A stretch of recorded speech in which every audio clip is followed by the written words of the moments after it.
अध्याय 86 स्वर्ग दाहिनी ओर है। ऐसा कुछ भी नहीं है जो छुपने की धूप है। बस इसे सीधे कहो। एन तियानजुओ ने कियाओ सियुआन की ओर देखे बिना स्कूल से कहा। कियाओ सियुआन का दिल थोड़ा उदास हो ये पता चला कि आज मामले को कोई रास्ता नहीं मिला। ओवरसियर लिज और बाकी लोग हमारे बुजुर्ग लोगों के लिए काम कर रहे थे। इस मामले का कोई लेना देना नहीं है। उन्हें अस्पताल कैसे भेजा जा सकता है? कियाओ सियुआन ने गहरी सांस ली और कहा, ऊपर वाले लोग कौन हैं? एन तियानजुओ ने एक ही अभिव्यक्ति के साथ प्रश्न किया। ओवरसियर आपको जिंग डाओक्सियन के बारे में सिद्धांत चाहिए था, है ना? लीग का सबसे घृणित अपराधी। कियाओ सियुआन ने आगे कहा, जिंग डाओक्सियन ने लीग के सरकारी कार्यालय में लीग के कई उच्च रैंकिंग वाले सदस्यों की हत्या कर दी। हमारी लीग की सबसे मजबूत युद्ध शक्ति को आधा कर दिया और हमारी समग्र सेना को 10 साल पीछे छोड़ दिया। सीनेट ने हमेशा जिंग डाओक्सियन को बहुत महत्व दिया है। वर्षों से लीग उसे आगे बढ़ाने के लिए हर तरह की कोशिश कर रही है। हमारा विशेष जांच ब्यूरो भी इस दिशा में काफी प्रयास कर रहा है। अभी कुछ दिन पहले हमें पता चला कि जिंग डाओक्सियन ने झोउ वेन के साथ बातचीत की थी। ओह, तो क्या आप ये कह रहे हैं कि झोउ वेन जिंग डाओक्सियन के साथ मिला हुआ है? तियानाजुओ ने कियाओ सियुआन पर एक नजर डाली। कियाओ सियुआन ने अपना सिर हिलाया और कहा, हम अभी भी पुष्टि करने में असमर्थ हैं कि वे क्या नींद में हैं, इसलिए हम अपनी जांच में सहायता के लिए झोउ वेन को वापस आमंत्रित करना चाहते हैं।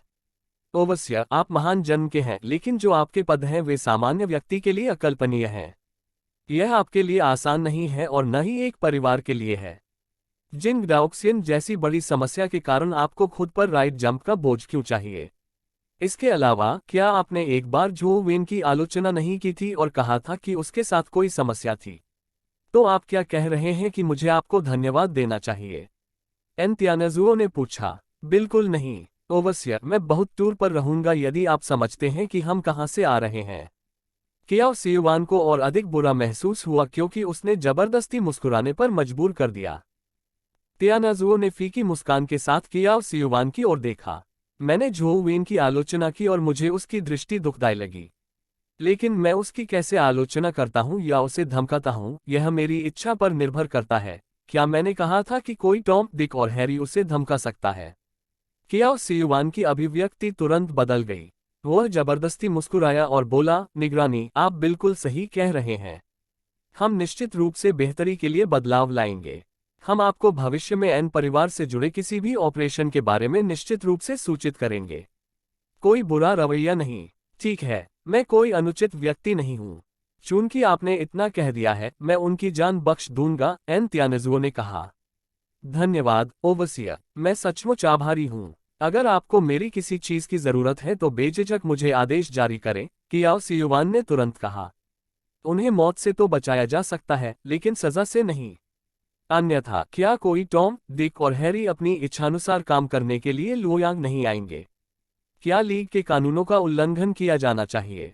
एन तियानजुओ ने एक और वाक्य बोला जो पिछले वाक्य से बिल्कुल अलग था। कियाओ सियुआन को लंबे समय से पता था कि एन तियानजुओ इस मामले को आसानी से शांत नहीं होने देगा क्योंकि वह अंदर से बड़बड़ा रहा था। आप ही वह व्यक्ति हैं जो लीग के कानूनों का उल्लंघन करने में सर्वश्रेष्ठ हैं। एन तियानजुओ ने लापरवाही से कहा, आप उन्हें अपने साथ वापस ले जा सकते हैं, लेकिन उन्हें उनकी खेती से वंचित कर सकते हैं ताकि वे इसका इस्तेमाल अनियंत्रित होकर न कर सकें। जब लिज ने ये सुना तो वह भयभीत हो गई और पागलपन से चिल्लाते हुए बोली, नहीं नहीं, तुम मुझे मेरी खेती से वंचित नहीं कर सकते। कियाओ सियुआन की अभिव्यक्ति काफी बदल गई और उसने दांत पीसते हुए कहा, वे सिर्फ आदेशों का पालन कर रहे थे और इसमें कुछ भी गलत नहीं है। ओवरसियर, यदि आप उन्हें सजा देंगे तो इससे सीनेट का क्या होगा? आपको लीग की वर्तमान स्थिति भी जाननी चाहिए। राष्ट्रपति और सेनेटरों ने जिंग डाओक्सियन से संबंधित मामलों से निपटने में कोई कसर नहीं छोड़ी है। यदि आप स्वयं को इस मामले में फंसाते हैं तो क्या यह उन लोगों को एक बड़ा अवसर नहीं देगा जो आप पर नजर रख रहे हैं और एक परिवार की आदिम सोने की खदान पर नजर गड़ाए हुए हैं? लिज के पिता सेनेटर केप हैं। यदि आप लिज को मौका देते हैं तो सेनेटर केप और पूरा केप परिवार बहुत आभारी होंगे। भविष्य में वह निश्चित रूप से कांग्रेस की बैठकों में एक परिवार की मदद करेंगे। एक विचार स्वर्ग को नर्क से अलग करता है। ओवरसियर सर, आपको इस बारे में ध्यान से सोचना चाहिए। एन तियानजुओ ने कियाओ सियुआन को घृणा की दृष्टि से देखा और कहा, कियाओ सियुआन, क्या आप जानते हैं कि मेरा नाम एन तियानजुओ क्यों है? मुझे डर नहीं लग रहा है। कृपया मुझे बताएं, मैं सभी कान हूं। जैसा कि कहा जाता है, स्वर्ग एक दाईं ओर है और नर्क बाईं ओर है, और मैं बाईं ओर झुकता हूं, दो एंतियानजुओ ने उदासीनता से कहा। आह! जैसे ही सहायक ने एक उत्तम चाकू निकाला, लिज ने एक दर्दनाक चीख निकाली, जो उसके आदिम ऊर्जा समुद्र में घुस गई। चाकू पकड़ने वाले हाथ पर खून लग गया, जिससे सफेद दस्ताने लाल हो गए। याद रखें, लुओ यांगेन परिवार से है। जैसे ही उसकी कार की खिड़कियां बंद हुईं, तियानजुओ ने आगे देखा और धीरे धीरे अपना चेहरा छिपा लिया। इस समय झो वेन जल्दी से पिछले दरवाजे से सनसेट कॉलेज से बाहर निकल रहा था। ली हुआन ने उन्हें दो सुझाव दिए थे। इस मामले को सुलझाने में मदद लेने के लिए एक परिवार के पास जाना था। दूसरा सुझाव ये था कि तुरंत अज्ञात आयामी क्षेत्रों में छिप जाएं, फिर कभी प्रकट न हो। झो वेन कभी भी एन परिवार के साथ कोई रिश्ता नहीं रखना चाहता था, इसलिए उसने आयामी क्षेत्रों में भागने का फैसला किया। रहस्यमय फोन के साथ अज्ञात आयामी क्षेत्र उसके लिए बहुत खतरनाक नहीं थे। उसने निकटतम ड्रैगन गेट ग्रोटो में भागने की योजना बनाई। इसके आसपास कई आयामी क्षेत्र थे जिनका मानव आज तक पता नहीं लगा सका है। हालांकि जैसे ही वह सनसेट कॉलेज के पिछले दरवाजे से बाहर निकला, उसने एक युवा परिष्कृत दिखने वाले सैन्य अधिकारी को सैन्य वर्दी और सफेद दस्ताने में वहां खड़ा देखा। युवा मास्टर वेन, मैडम ने आपको रात के खाने के लिए घर ले जाने के लिए ओवसिया को बुलाया है। जैसे ही युवा अधिकारी मुस्कुराया, उसने साफ सफेद दांतों की दो पंक्तियां प्रकट की, जो वसंत ऋतु में सूरज की तरह गर्म, आरामदायक चमक दे रही थीं। जब झो वेन कार के अंदर बैठा, तो उसके बगल में वह व्यक्ति था जिसका नाम वह जानता था लेकिन पहले कभी नहीं मिला था, एंतियानजुओ। वे पहले कभी नहीं मिले थे और उनके बीच कोई संबंध नहीं था। लेकिन अब उनके बीच एक खास रिश्ता बन गया था, जिससे मूड काफी नाजुक हो गया था। तुम्हें मुझसे नफरत करनी होगी, है ना? तियानाजुओ ने अचानक पूछा। झो वेन ने उनसे ऐसा कहने की कभी उम्मीद नहीं की थी। हालांकि वह उच्च ईक्यू वाला व्यक्ति नहीं था, इसलिए उसने उत्तर दिया, मैं इसे नफरत नहीं कहूंगा, लेकिन मैं निश्चित रूप से आपका शौकीन नहीं हूं। बहुत अच्छा, यही मैं आपसे कहना चाहता हूं। मैंने कभी विश्वास नहीं किया कि आपके पास लिटिल जिन की जगह लेने की योग्यता है। अतीत में, वर्तमान में ऐसा ही रहा है और भविष्य में भी ऐसा ही रहेगा। एंतियानजुओ की नज़र सामने की ओर खुली हुई थी जब वह बिना अभिव्यक्ति के बोल रहा था। आप एंजिन के बारे में बात कर रहे हैं। मैंने उसकी जगह कैसे ले ली? झो वेन ने भौहें चढ़ाते हुए पूछा।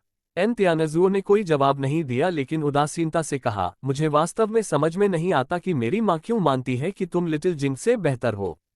एक आदमी जो केवल ये जानता है कि किसी चीज का सामना करते समय वास्तविकता से कैसे बचना है, उसे आदमी कहलाने का अधिकार नहीं है। लिटिल जिन से बेहतर तो बिल्कुल भी नहीं। मुझे लगता है कि आपको डॉक्टर के पास जाना चाहिए और जांच करनी चाहिए कि क्या आपके सिर में कोई पेंच ढीला है। झो वेन को लगा कि एंतियानजुओ निश्चित रूप से पागल था क्योंकि वह पूरी तरह से चौंकाने वाले तरीके से बोल रहा था। एडजुटेंट, जो कार चला रहा था, जो वेन की बात सुनकर आपको रोका नहीं जा सका। एक एंतियानजुओ के नाम में तियान की व्याख्या स्वर के रूप में की जा सकती है। टू एंतियानजुओ के नाम में जुओ लेफ्ट और एक होमोफोन है। अध्याय 87 विशेष शारीरिक स्थिति। ये झो वेन का एन परिवार के घर में दूसरी बार था। हालांकि एंतियानजुओ उसे पसंद नहीं करता था, लेकिन क्या उसने इसे लेना देना था? झो वेन ओयांगलैन के पास बैठे और भोजन पर ध्यान केंद्रित किया। उन्होंने ओयांगलैन के साथ बातचीत करते हुए बहुत अच्छा समय दिया। एंतियानजुओ और एन जिंग उसके सामने बैठे थे और भोजन पर ध्यान केंद्रित कर रहे थे, हालांकि वे उसे देख नहीं सके। रात के खाने के बाद झो वेन ने उन्हें विदाई देने और जाने की योजना बनाई जब ओयांगलैन ने झो वेन का हाथ खींचा और कहा, जाने के लिए जल्दी मत करो, मेरे साथ चलो। उद्धरण चिन्ह। झो लिनफेंग उठे और उनके साथ जाने वाले थे जब ओयांगलैन ने कहा, तियानजुओ का लौटना दुर्लभ है। उसे शादी करने और बच्चे के जन्म के लिए कहा मैं मेरी मदद करें ताकि वह परिवार को आगे बढ़ा सके।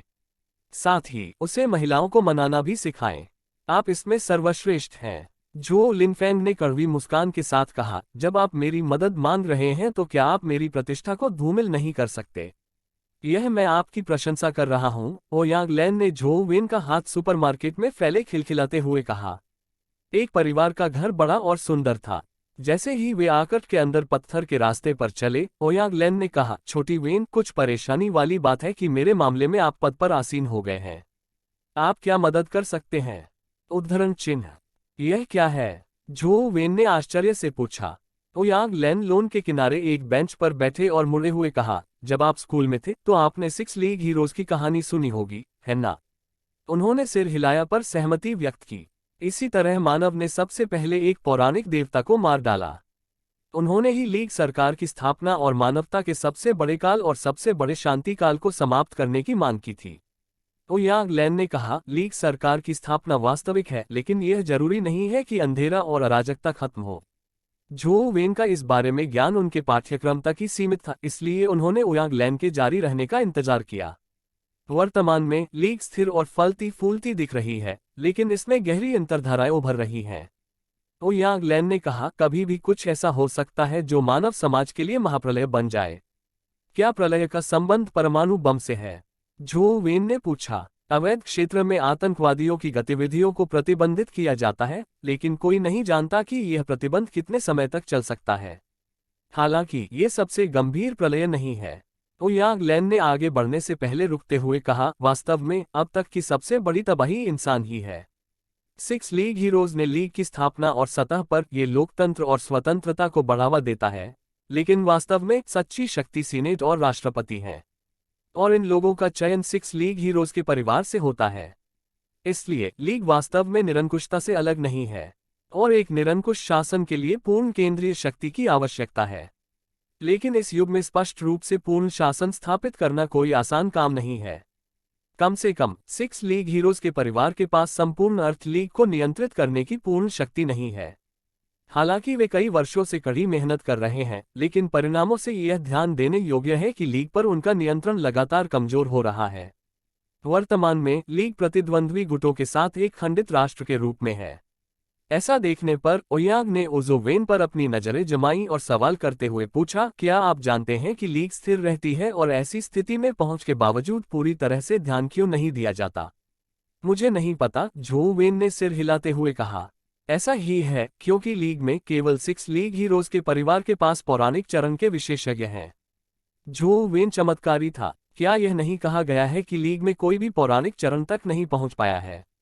अगर कोई खुद पर भरोसा करता है लेकिन विश्वास नहीं करता है, तो ये सच है कि किसी भी पौराणिक चरण तक पहुंचने में सक्षम नहीं है। एक रैंक है जो इंसानों को पहले पौराणिक मित्र समूह को प्राप्त करने की अनुमति देता है और फिर उनका पालन पोषण करके उनकी शक्तियों का उपयोग करके पौराणिक चरण में वृद्धि हुई है। स्तर, यही कारण है कि पौराणिक विशेषज्ञ 6 लीग हीरोज के परिवार में पैदा हुए थे, ओयांग लैन ने कहा। तो फिर संपर्क क्या है? झो वेन ने उत्सुकता से पूछा। निरीक्षण ब्यूरो द्वारा छोटे बुद्ध मंदिर में आपका पीछा किया गया था। आपको पत्थरों का स्मारक और मंदिर हॉल देखना चाहिए। पत्थर के स्मारक पर एक आदिम ऊर्जा कला थी। यदि आप इसमें सफल हो सकते हैं तो आप मंदिर हॉल में प्रवेश कर सकते हैं और सीधे आयामों से रहस्यमय शक्तियां प्राप्त कर सकते हैं, इस प्रकार एक पौराणिक मित्र जानवर प्राप्त करना। वास्तव में तो फिर जब तक लघु बुद्ध मंदिर का नियंत्रण है, क्या हम 6 लीग के नायकों के परिवार की तरह एक पौराणिक मित्र जानवर प्राप्त नहीं कर पाएंगे? झो वेन ने आश्चर्य व्यक्त करते हुए कहा। ओयांग लैन ने अपना सिर हिलाया। यह इतना आसान नहीं है। पत्थर के स्मारक पर मूल ऊर्जा कला में हासिल करने के लिए किसी को एक विशेष काया की आवश्यकता होती है, और ऐसे शरीर वाले अरब लोगों में एक होते हैं। छोटे बुद्ध मंदिर जैसी जगह लीग में 1 या 2 से अधिक खोज की गई हैं। हालांकि ऐसे लोगों की संख्या जो वास्तव में रहस्यमय आदिम ऊर्जा कला में सफलता हासिल कर सकते हैं, एक निर्णायक संख्या है। सभी 6 नायकों की शारीरिक संरचना विशेष थी। इसके अलावा उन्होंने रहस्यमयी जमीनों की खोज की जो उनके शरीर से मेल खाती हैं और रहस्यमय आदिम ऊर्जा कला में हासिल की गईं, जिससे उनके पौराणिक मित्र जानवर प्राप्त हुए। एक युद्ध के बाद ओयांग लैन ने जारी किया, हालांकि उनका शरीर विशेष काया अलोन नहीं था, बल्कि एक रहस्यमय जीवाश्म क्षेत्र से प्राप्त हुआ था। इसके अंदर अभी भी रहस्यमय जीव हैं जो अन्य सांपों जैसे 6 नायकों का विशेष काया प्राप्त कर सकते हैं। इस प्रकार एक पौराणिक मित्र जानवर को प्राप्त करने का अवसर मिल रहा है। ऐसी जगह के साथ नायक परिवार के बाकी हिस्सों के साथ साझा नहीं करना चाहिए, है ना? झो वेन ने पूछा। ओयांग लैन ने अपना मूड घुमाया। अगर उनके पास पूरी तरह से लीग को आगे बढ़ाने की ताकत है तो वे स्वाभाविक रूप से इसे दस्तावेजों के साथ साझा नहीं करेंगे। दुर्भाग्य से भले ही उनके पास पौराणिक विशेषज्ञ हों, लेकिन ये केवल कुछ लोगों तक ही सीमित है। विशाल अर्थ लीग को दबाना असंभव है। इसके अलावा लीग के अधिकार क्षेत्र से परे राजनीतिज्ञ में भी बुरे दुश्मन हैं। नायक परिवार अपना सारा प्रयास केवल अपने दल पर नहीं डाल सकता।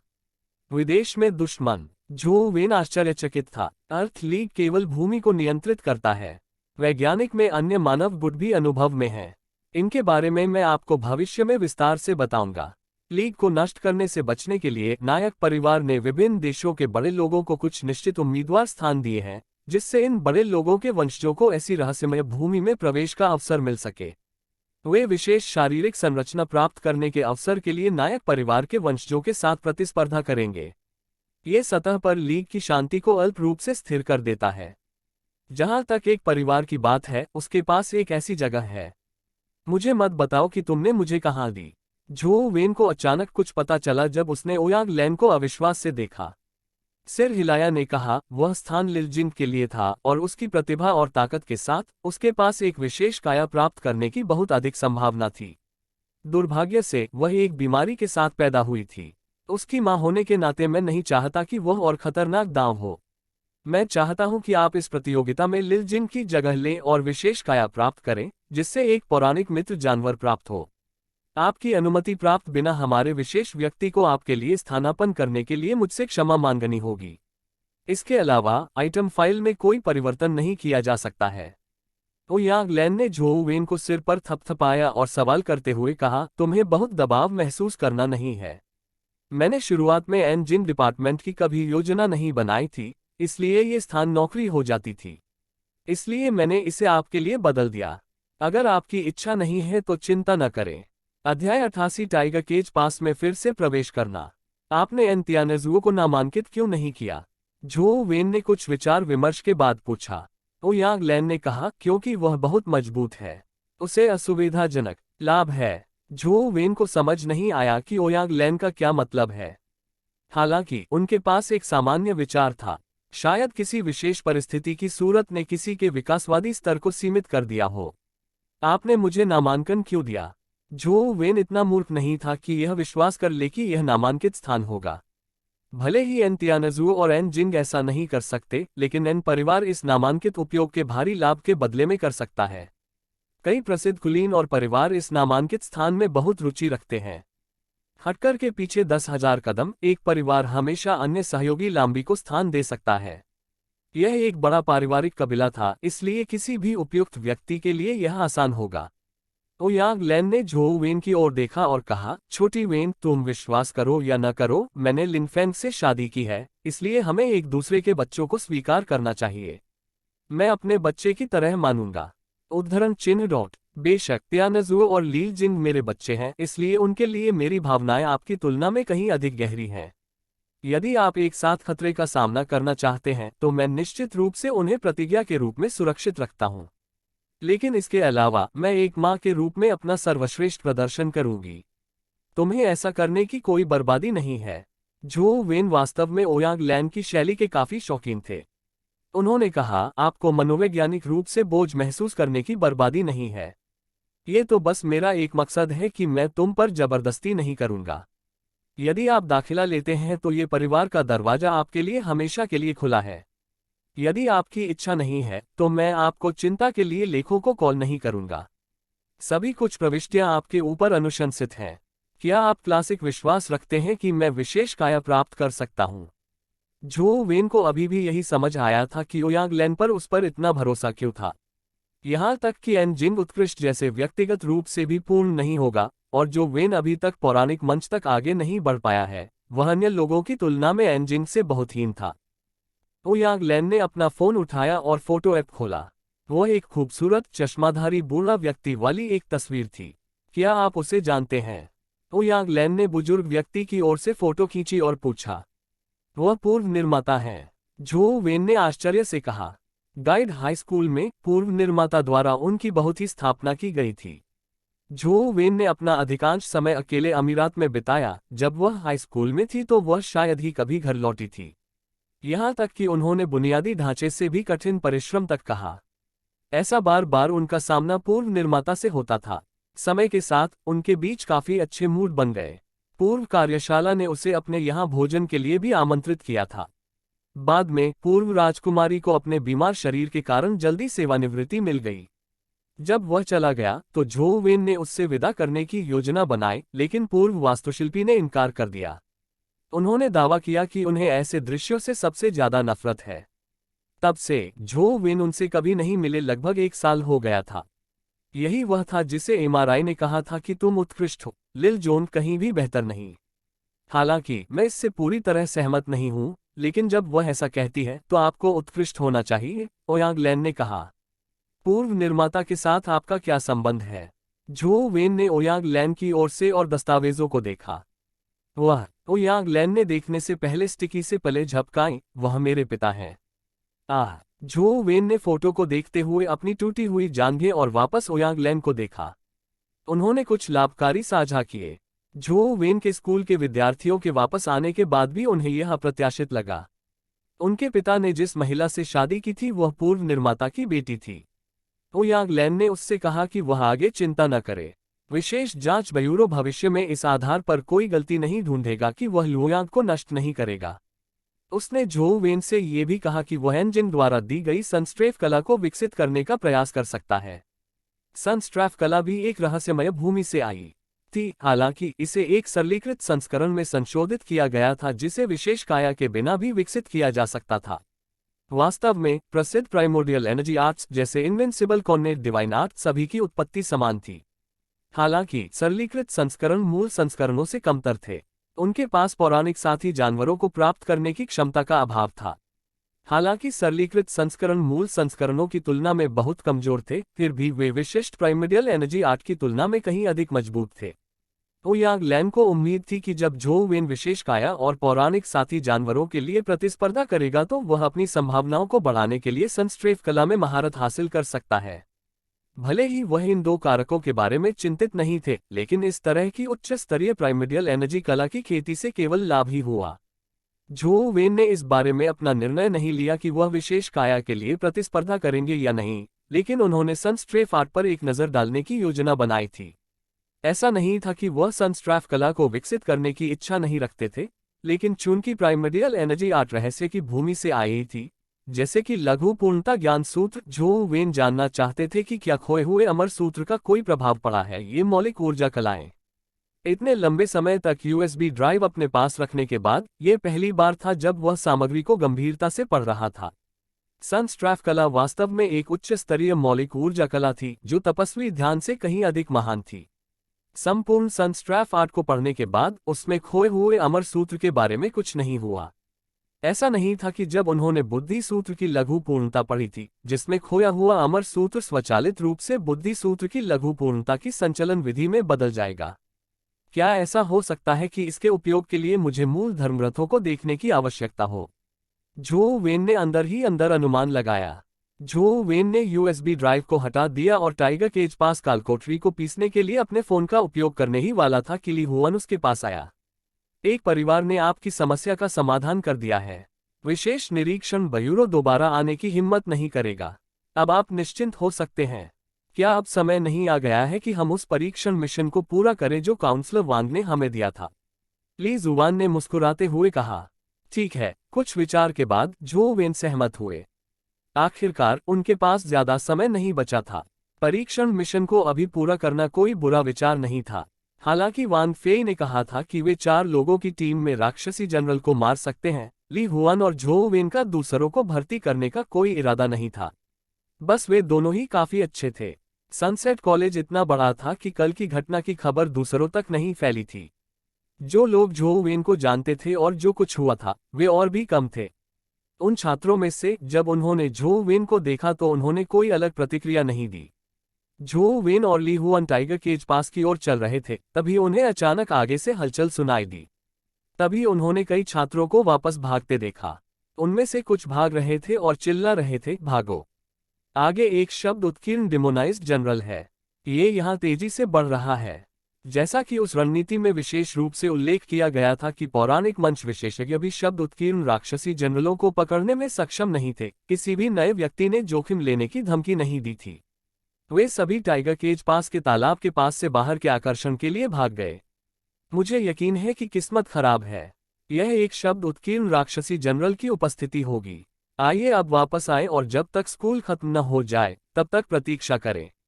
हालांकि ली हुआन ठीक थी, वह जानती थी कि सीमा कहाँ खींची गई है। अध्याय 89 ब्लेड डेमोनाइज्ड जनरल। झो वेन को स्वाभाविक रूप से कोई गोपनीयता नहीं थी। शब्द उत्कीर्ण दानवीकृत जनरल अत्यंत शक्तिशाली थे, जो दिग्गजों के बीच शिखर पर मौजूद थे। उसने केवल इतना ही कहा था, उत्कीर्ण दानवीकृत जनरलों के बीच ब्लेड दानवीकृत जनरलों को मारने के लिए नरसंहार था। यदि उसका सामना किसी पेपर डेमोन विधि जनरल से होता तो मृत्यु निश्चित थी, इसलिए उसे जोखिम लेने की कोई आवश्यकता नहीं थी। जैसे ही दोनों जाने के लिए तैयार हुए, उन्होंने हाथ में भाला के लिए लाल घोड़े पर सवार हटे कट्टे शैतान जनरल को देखा।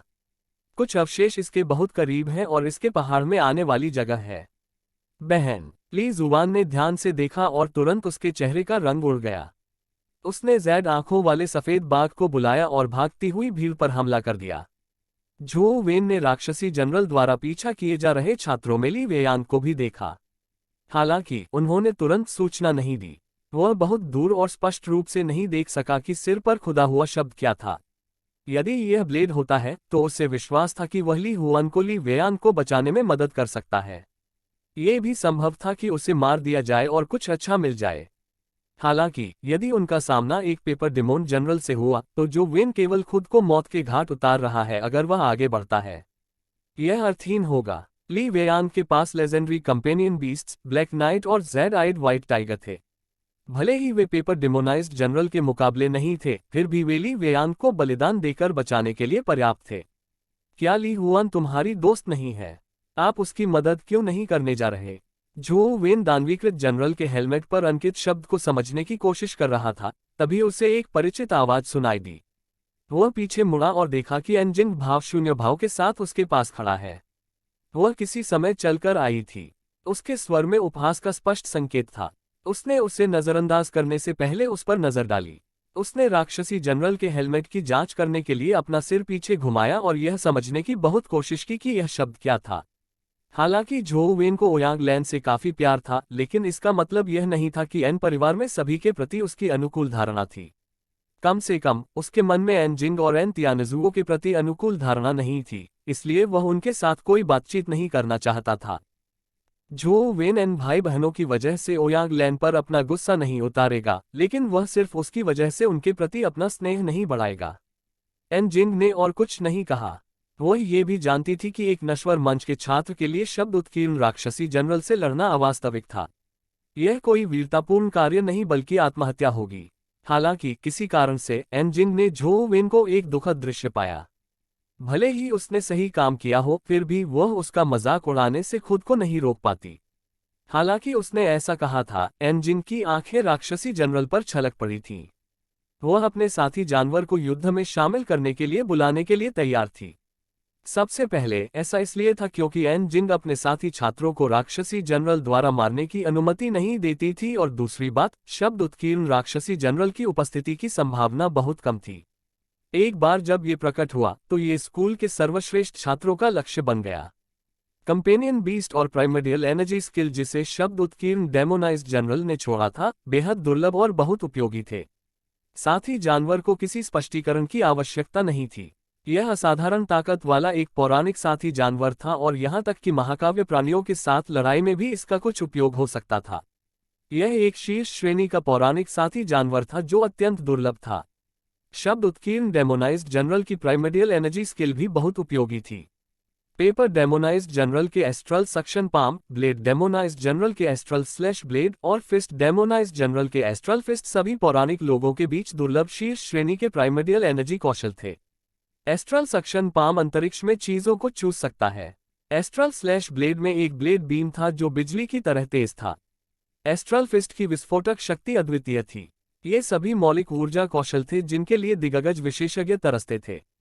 दुर्भाग्य से बहुत कम शब्द उत्कीर्ण राक्षसी जनरल थे।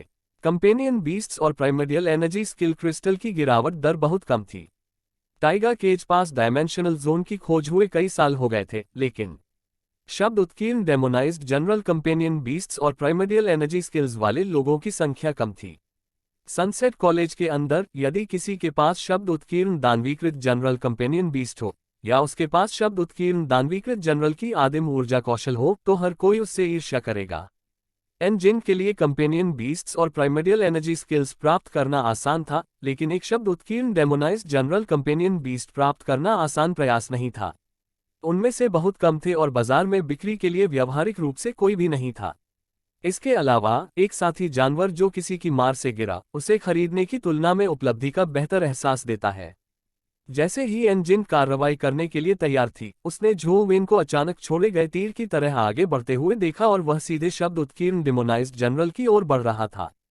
एनजिन आश्चर्यचकित रह गई क्योंकि वह तेजी से वहां पहुंची। हालांकि उसे झो वेन की दृष्टि दुखद लगी, लेकिन वह उसे यहां मरते हुए नहीं देखना चाहती थी। उसका मानना था कि वह आसानी से उसे पकड़ सकती है क्योंकि वह पहले से ही पौराणिक चरण में थी, जबकि वह केवल नश्वर चरण में था। हालांकि उसका पीछा करने के तुरंत बाद उसने झो वेन को उसकी पीठ के पीछे 4 पारभासी चांदी के पंखों के साथ देखा। तुरंत उसकी गति काफी बढ़ गई और वह किसी भी तरह से एक दिगगज से कमतर नहीं थी। वह और भी तेज था और उसने एनजिन को अपने पास आने से रोक दिया। एक महान साथी जानवर। एनजिन हैरान था। झो वेन केवल नश्वर अवस्था में था, जिसका मतलब आमतौर पर एक पौराणिक साथी जानवर को पालने की असंभवता थी, जब तक कि झो वेन ने अजय कौर्नेट दिव्य कला की तरह प्राइमर्डियल एनर्जी आर्ट्स में खेती नहीं की। हालांकि एनजिन उसे बहुत अच्छी तरह से जानता था। वह जानती थी कि उसने केवल तपस्वी ध्यान में साधना की थी, जिससे उसके लिए नश्वर अवस्था में एक पौराणिक साथी जानवर को जन्म देना असंभव हो गया था। इसके अलावा उसने उस साथी जानवर को कभी नहीं देखा था जिसका वह उपयोग कर रहा था। एक प्रतिष्ठित परिवार के सदस्य के रूप में उनकी पृष्ठभूमि को देखते हुए यह उनके लिए काफी आश्चर्यजनक था। भले ही उसके पास एक चरम पौराणिक साथी जानवर हो, शब्द उत्कीर्ण राक्षसी जनरल के खिलाफ बचाव करना असंभव है। एनजिन को पता था कि वे कितने शक्तिशाली थे, इसलिए वह नहीं रुकी और आगे बढ़ती रही। हालांकि उसने इस बार उससे आगे निकलने की योजना नहीं बनाई थी। वह जानना चाहती थी कि झो वेन वर्तमान में कितना मजबूत है। जब वह खतरे में हो तो वह कार्रवाई कर सकती थी। झो वेन ने ज्यादा नहीं सोचा। जिस क्षण उसने देखा कि राक्षसी जनरल का हेलमेट एक ब्लेड था, वह आगे बढ़ गया था। चूंकि उसमें मदद करने की क्षमता थी, इसलिए उसके पास चुपचाप खड़े रहने का कोई कारण नहीं था। इसके अलावा शब्द उत्कीर्ण दानवीकृत जनरलों के खेल में भी पैदा होने की संभावना कम थी। झो वेन पहले से ही एक ब्लेड डेमोनाइज्ड जनरल को खोजने की उम्मीद कर रहा था, इसलिए यहां उसका सामना करना एक वरदान था। जैसा कि ली हुआन ने कहा था, उसने दानवीकृत जनरल को रोकने के लिए जेड आइड व्हाइट टाइगर और ब्लैक नाइट को बुलाया था। ली वेयांग और अन्य लड़कियों की रक्षा की थी क्योंकि वे पीछे हट रहे थे। ब्लैक नाइट दानवीकृत जनरल के ठीक सामने दौड़ा और अपने भारी कवच पर भरोसा करते हुए आगे बढ़ गया। टकराना। राक्षसी जनरल का अजीब भाला भीषण आग की लपटों के साथ शक्तिशाली ढंग से बाहर निकला, जिससे ब्लैक नाइट का हेलमेट सीधे ब्रेस्टप्लेट में जा घुसा। ब्लैक नाइट के शरीर का आधा हिस्सा लकड़ी के खंभे की तरह जमीन में पटक दिया गया था। इस बीच जेड आइड व्हाइट टाइगर ने दानवीकृत जनरल की गर्दन पर अपने पंजे चमकाते हुए छलांग लगा दी थी। हालांकि इससे पहले कि वह राक्षसी जनरल के सामने पहुंचे, बायां हाथ एक फीकी पतली ब्लेड की किरण से कट गया, जिससे जेड आइड व्हाइट टाइगर 2 हिस्सों में बंट गया। ली हुआन को अपने दिल का दर्द महसूस हुआ। हालांकि लेजेंडरी कंपेनियन बीस्ट उसके लिए ज्यादा नहीं थे। जेड आइड व्हाइट टाइगर काफी दुर्लभ लेजेंडरी कंपेनियन बीस्ट था, इसलिए दूसरा ढूंढना आसान नहीं था। अध्याय 90 सामान्य को एक पत्थर से नष्ट करना। जेड आइड व्हाइट टाइगर को मारने के बाद राक्षसी जनरल बिल्कुल भी नहीं रुका। अपने हाथों में अजीब भाला उठाया और अर्धचंद्राकार पार्श्व ब्लेड भयानक आग की लैपटॉप के साथ काली रात की कमर में घुसेड़ दिए गए। ब्लैक नाइट का आधा शरीर जमीन पर दब गया था और वह बिल्कुल हिलने डुलने में भी बेकार हो गई थी। यदि उस पर प्रहार किया गया तो संभव है कि उसका सिर अलग हो जाए। जल्दी छोड़ें। ली हुआन के पास अपने दोस्त के साथ विलाप करने का समय नहीं था। ब्लेड डिमोन्स जनरल बहुत तेज और शक्तिशाली था। जिस स्पीड से जेड आइड व्हाइट टाइगर और ब्लैक नाइट को मार ब्लास्ट किया गया, वह ली हुआन की स्ट्रेंथ से कहीं ज्यादा थी। यदि वे जल्दी से कुछ दूरी तय करके दक्षिण पश्चिम तक नहीं पहुंचे, तो संभवतः यह उनका पीछा है। अचानक एक हिस्सा ली जुबान के ऊपर से उड़ती हुई पलक झपकाते ही राक्षसी जनरल के ऊपर चढ़ गया। फिर यह 2 कार्टून में विभाजित हो गया। झो वेन ने सिल्वर वाइन फ्लाइंग चिंटी को बुलाया था और वह अपनी पीठ पर स्ट्रेट मॉन्स्टरी जनरल के सिर की ओर दौड़ रही थी। मॉन्स्टरी जनरल ने अपना बायां हाथ खींचा, जिससे बिजली जैसी ब्लेड की किरणें निकली जो अकल्पनीय गति से आगे बढ़ी। जैसे ही वह गिरी, किरण सिल्वर विंग फ्लाइंग चिंटी के सामने आई। चांदी के दीवाल वाली उड़ने वाली चींटी ने अपने 4 पंख फैलाए और चांदी स्वप्निल रोशनी के साथ धीरे धीरे दूर चली गई। इसकी गति तुरंत एक भयानक स्तर तक बढ़ गई, जिससे ये डेमोन वेलिड जनरल के ब्लेड को चकमा देने में सक्षम हो गया। एनजिंग, जो कार्रवाई करने के लिए तैयार था, स्तब्ध रह गया। ब्लेड डेमोन विजुअल जनरल का एस्ट्रल स्लैश ब्लेड तेज, शक्तिशाली और शक्तिशाली होने के लिए प्रसिद्ध था। फिर भी वह दोस्त जानवर भागने में सफल हो रहा है।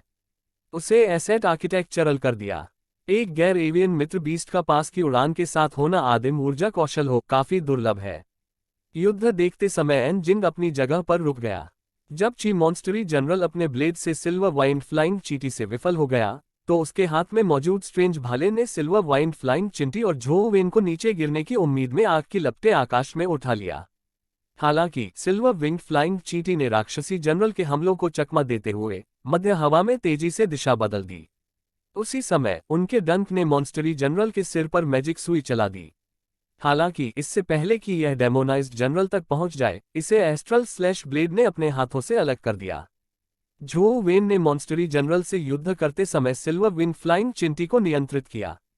इसकी गति और फ्लाइट फ्लैश का उपयोग करके उन्होंने जनरल के सभी दावों को खारिज कर दिया। ओल्ड झो, वह दोस्त जानवर अद्भुत है। ये कहाँ से मिला? भविष्य में एक पाने के लिए मेरी मदद करें। ली जुबान की अंतिम झलक दिखाई दी और वह सहजता से झो वेन को स्नेह झलक दिखाने लगा। मॉन्स्टरी जनरल के दावे से बचने के लिए गति का उपयोग करने के लिए सिल्वर विंग फ्लाइंग चिंटी को एक चरम गति प्रकार का दोस्त जानवर बनाया गया था। एनजिंग, ली वेयांग और कंपनी ने सिल्वर विंग फ्लाइंग चींटी की कीमत पर भी ध्यान दिया, लेकिन एनजिंग और अधिक जानने में असमर्थ थी। वह अजीब उड़ान वाली चिंटी लेजेंडरी चरण में एक शीर्ष गति प्रकार का दोस्त जानवर है, लेकिन ब्लेड डेमोन विधि जनरल के बयान को पूरी तरह से चकमा देने में सक्षम होने में सक्षम नहीं है, जो केवल गति के साथ किया जा सकता है। झो वेन का और नियंत्रण रेखा सभी उत्कृष्ट हैं। एनजिंग ने अपनी नफरत को अपने जजमेंट पर असर नहीं डाला। उन्होंने बताया कि झो वेन वास्तव में दुर्जय थे। झो वेन के राक्षसी जनरल से लड़ने के साथ ली जुबान ने आखिरकार ब्लैक नाइट को मैदान से देखने का मौका दे दिया। जैसे ही उसने मदद करने का ऑर्डर देने वाला था, उसने सिल्वर विंग फ्लाइंग चींटी की पीठ से कूदते हुए देखा। पवित्र शर्त, ओल्ड झो, आप क्या करने की कोशिश कर रहे हैं? ली जुबान देर के मारे रिजॉल्व पैड। मोर्टल झो वेन के लिए राक्षसी जनरल पर हमला करना मौत को दावत से अलग नहीं था। ली वेयांग और अन्य छात्रों का दिल घड़ी से धड़क रहा था, मानो वे अपनी छाती से बाहर उबड़ खाबड़ होने वाले थे। यहाँ तक कि एक जिन की सांसें भी तेज हो जाएं। एनजिंग के दृष्टिकोण से झो वेन की हरकतें बहुत जल्दबाजी वाली थी। इसके अलावा कोई विशेष प्रभाव नहीं डाला गया। वह केवल नश्वर राज्य में था। नश्वर मंच में सेना के साथ, भले ही इसे प्राइमर्डियल स्पेक्ट्रोस्कोपी द्वारा स्केल किया गया हो, एक राक्षसी जनरल के आवेश पर प्रहार करने से शायद इसे मामूली नुकसान नहीं हुआ। जब झो वेन का शरीर तेजी से गिर रहा था तो उसका शारीरिक भाव स्थिर था। उसने अपना हाथ कुचला जो स्केला ब्रेसर से ढका हुआ था और सीधे राक्षसी जनरल के सिर के शीर्ष पर जा लगा। ये क्रियात्मक एक जोखिम भरी चाल की तरह लग रही थी, लेकिन असल में झो वेन ने पहले ही अपने दिमाग में सैकड़ों बार मिस कर लिया था। जब से उसने शब्द उत्कीर्ण राक्षसी जनरल से लड़ाई की थी, वह उन्हें मारने का एक उपाय सोच रहा था। एकमात्र संभावना ये थी कि पहले ब्लेड डेमोन जनरल को मार दिया जाएगा। जहां तक पेपर डेमोनिस्ट जनरल की बात है, उनके पास प्रोटोटाइप के रूप में इसे मारने का कोई साधन नहीं था। अवसर का निर्धारण से पहले इस वस्तु की गणना झो वेन ने अनगिनत बार की थी। जब चांदी के किले में उड़ने वाली चिंटी उड़ती रही, तो उसने राक्षसी जनरल को अपने सभी चालों से भागने पर मजबूर कर दिया था। इसके सभी मूलभूत ऊर्जा कौशल का उपयोग किया जा चुका था और यह उनका तात्कालिक उपयोग नहीं कर सका। उन सभी ताकतवर चालों ने झो वेन के खिलाफ तुरंत जवाबी कार्रवाई करने से रोक लगा दी। उलझन। जैसे ही झो वेन की हथेली दानवीकृत जनरल के वल्बम से उछली, वह सिर के बल नीचे उछला। यदि ये केवल एक सामान्य मॉर्टल प्राइमर्डियल स्पेक्ट्रम होता है, तो ये स्केल ब्रेसे की वृद्धि के साथ साथ अयोध्या की रक्षा को तोड़ने में सक्षम नहीं होता है। हालांकि रैंक 10 पर झो वेन का एशियन पाम अलग था। यह अविवेकी इलेक्ट्रॉनिक शक्ति वाली थीसिस थी। ये कम दूरी पर भेदन उत्पन्न प्रभाव कर सकता है। हालांकि यह रासायनिक ऐसी लग रही थी जैसे कि बैलिश बॉल पर हमला किया गया हो, लेकिन इससे पहले ही राक्षसी जनरल के सिर में घुस गया था, उसके दिमाग पर असर पड़ा। हमलों की सफलता के साथ झो वेन ने दावा किया कि सामान्य वर्ग के दबाव पर दबाव डाला गया और कई मीटर पीछे के ढांचे के लिए प्रतिक्रियावादी बल का इस्तेमाल किया गया। चांदी के राक्षसी जनरल को घूरने से पहले वह वहां अपनी प्रतीक्षा कर रही थी। उन्होंने कहा कि इस खेल में कभी भी इसका प्रयास नहीं किया गया था, इसलिए वह इस थेरेपी के प्रभाव के बारे में निश्चित रूप से नहीं थी। एनजिन, ली हुआन और अन्य छात्र भी राक्षसी जनरल के साथ घूम रहे थे। उन्हें लगा कि पत्थरों पर ज्यादा असर नहीं हुआ क्योंकि वेल्थ पर कोई निशान नहीं था। लेकिन अगले ही पल में राक्षसी जनरल ने ऊपर देखा और अपने घोड़ों से उतरकर पहले मुंह से खून उगल दिया। लाल घोड़ा फटा, जिससे उसका मांस और खून नष्ट हो गया। वह एक शब्द उत्कीर्ण राक्षसी जनरल को मारने में कामयाब हो रहा था। जब एनजिन ने घोड़े को फटते देखा तो उसे पता चला कि राक्षसी जनरल निश्चित रूप से मर गया था। ली हुआन चिल्लाया, क्या किसी ने रिकॉर्डिंग की? क्या किसी ने उस लड़ाई को रिकॉर्ड किया? उसे कितना समय लगा? स्कूल के परीक्षण मिशनों के लिए वीडियो प्रमाण की आवश्यकता थी। हालांकि उसे यह नहीं पता था कि झोउ वेन को कितना समय लगा था, लेकिन ऐसा महसूस नहीं हुआ कि उसने 90 सेकंड से अधिक समय लिया था। मैंने किया, ली वेयान के बगल वाली एक लड़की ने नम्रता से कहा। उनमें से कुछ एक परीक्षण मिशन पूरा करने आए थे, इसलिए उनके पास पूरे समय एक वीडियो रिकॉर्डिंग थी। उन्होंने उस लड़ाई को भी रिकॉर्ड किया है जो अभी खत्म हुई थी। जैसे ही उन्होंने देखा, ली वेयांग ने गल को रिकॉर्डिंग के लिए कहा। उन्हें 79 सेकंड का समय लगा था। और जो आपने एक शब्द उत्कीर्ण राक्षसी जनरल को मारने में 79 सेकंड का समय लिया। आप अद्भुत हैं। ली हुआन झोउ वेन पर चिल्लाया। झोउ वेन संख्या की देखभाल करने के मूड में नहीं थे। वह सीधे तौर पर मृत राक्षसी जनरल के पास दौड़ा, उसकी मौत से एक क्रिस्टल या दोस्त अंडर रैंक की उम्मीद में। राक्षसी जनरल के भाई को खींचा, उसने देखा कि लाल और सफेद पदार्थ बाहर निकल रहे थे। उनके बीच एक दीप्यमान वस्तु थी।